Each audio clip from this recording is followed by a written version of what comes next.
What's going on, everyone? Welcome back to the channel. In this video I'm going to bring you something a little different in that it's going to be a 2-year review of the Apple iPhone XS Max. It's a mouthful to say, but I've owned this phone for 2 years now. The Apple Care is getting ready to run out in September, so that will be my 2-year mark. So I want to give you an idea of what it's like to own for 2 years, who I'd recommend it to, who I would not. And why I think that buying a phone every year now is not something you need to do anymore. I really think that phones have came a long way and that now you could probably go 5, 6, 7 years without upgrading your phone. So with that being said, let's jump in and get into the review. I am not any type of expert on Apple products. All my other stuff is PC, but I really like their phones, their operating system, their OS in terms of cell phones. So I usually have always stuck with them. And I really like the Apple Watch, which you can't use on Android. And I like the consistency of it, so that's why I've stuck with it. So I paid $1,000 for this phone, I believe. We bought it a couple weeks after it came out. We've used it every day since then. I've had no issues with it. The software has been a little buggy from time to time, but overall, when it comes to just function, build quality, everything else, I've had no issues with it. I generally don't use it without a case, usually 50-50. Obviously when I'm outside running or something, I tend to use a case on it, but when it comes to build quality and overall longevity, it has withstood everything I've thrown at it. It's been in the rain, not heavy rain, but it's been submerged in water before. I've dropped it in a pool and it still survived and still works perfect to this day. The only negative is the headphones, the dongle that comes with it, or that you have to purchase to use, which I do use. It's not the greatest. Sometimes if you rub up against it wrong, you'll get some static interference and you can hear it in your headphones, but that's really the only build quality thing that I've really not liked about it. It still looks fairly good, obviously around the edges here, which I'll show you a close-up picture or video. Around the edges you do have a little bit of just general scratches on it because it's a chrome, aluminum, some type of material. It's very shiny. That's my one negative about the outside edge, is that how shiny it is. Build quality is great. It's been 2 years. Battery's still at 100% health level, which I think is excellent. I wouldn't call myself a power user, and honestly I'm mainly on Wi-Fi, which I think is a little less strenuous than being on cellular all the time on the phone. But battery's still at 100%. I can easily get a day out of this with about between 35 and 55% battery left. You could probably push and get 2 days out of this without charging it, but generally I just go and charge it every night. So first let's talk about the OS now that we've talked about the build quality of it. That has been a mixed bag because Apple's iOS software has been a little buggy, a little flaky lately. Especially when it comes to, I believe it was when 13.0 came out. Some of my apps actually didn't even work with that. PNC, Capital One, a lot of my apps actually did not work with that, so it was a little buggy there. But I did like how it, when you charge your phone every night, it does not charge it fast. It will kind of learn the pattern of how you charge your phone and it will charge it slowly throughout the night. So that increases the longevity of the battery so you're not putting a bunch of strain on it, which I really think is one of the more better things about the iOS current software that's running on it. It's fast, it's fluid, face unlock's great. I haven't had any issues there.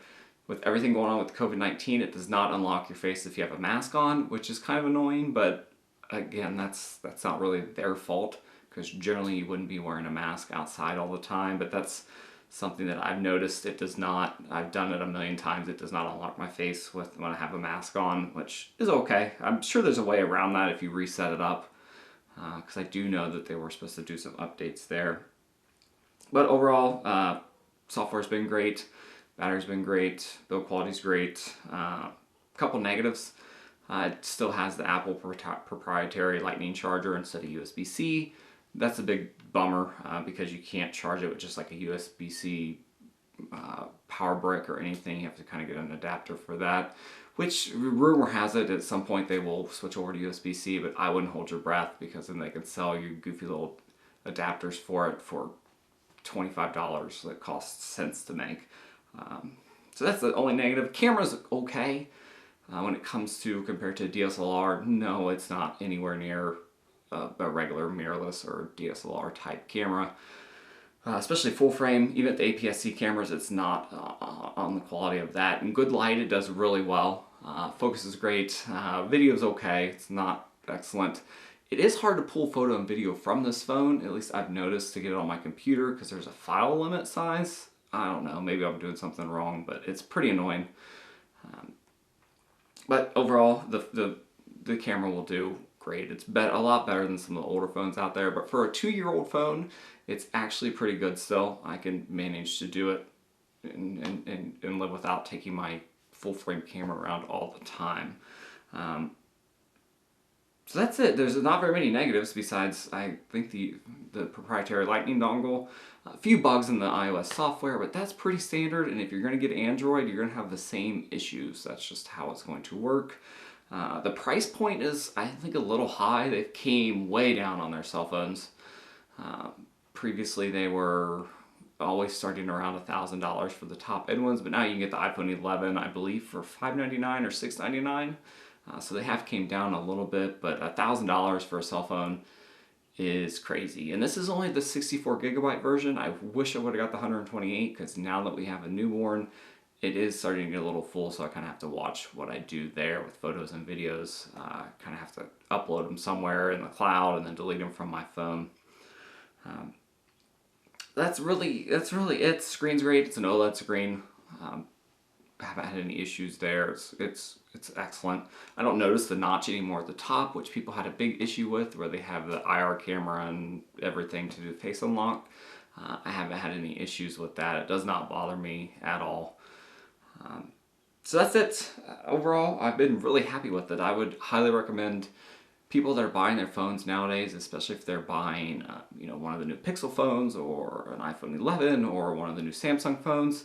You don't need to upgrade your phone every year. You can keep these phones for 2+ years and they're still going to work great. At least this one is going on 2 years and I've had no issues with it. I did buy AppleCare with it because if you break the back, that's one thing. Once AppleCare runs out, I may consider switching it for a different one because I believe it's like $500-600 to replace the back glass if you break it. And the screen is, I think, a little cheaper. I still think those are $129. But if you break this thing, which I hate using cases with my phones, you're going to pay an arm and leg to get it fixed if you don't have AppleCare. And that's it. Great phone. Highly recommend it. Even if you can find one used that's in decent shape, maybe see if it has a little bit of AppleCare left on it. If not, just know that if you break it, it's going to cost a fortune to fix. But if you can find one a good deal used, I would still recommend someone purchasing it. It's a great phone. That's it. Kind of a little impromptu, but thanks for watching. If you have any questions, comments, you like random videos like this, hit the like button, comment below, and I will get back to you as quick as I can. Hope you guys have a good rest of the day. It's Sunday here. No idea when they'll get this uploaded, but whatever day it is, have a good rest of the day. Be safe out there, and I'll see you guys next time.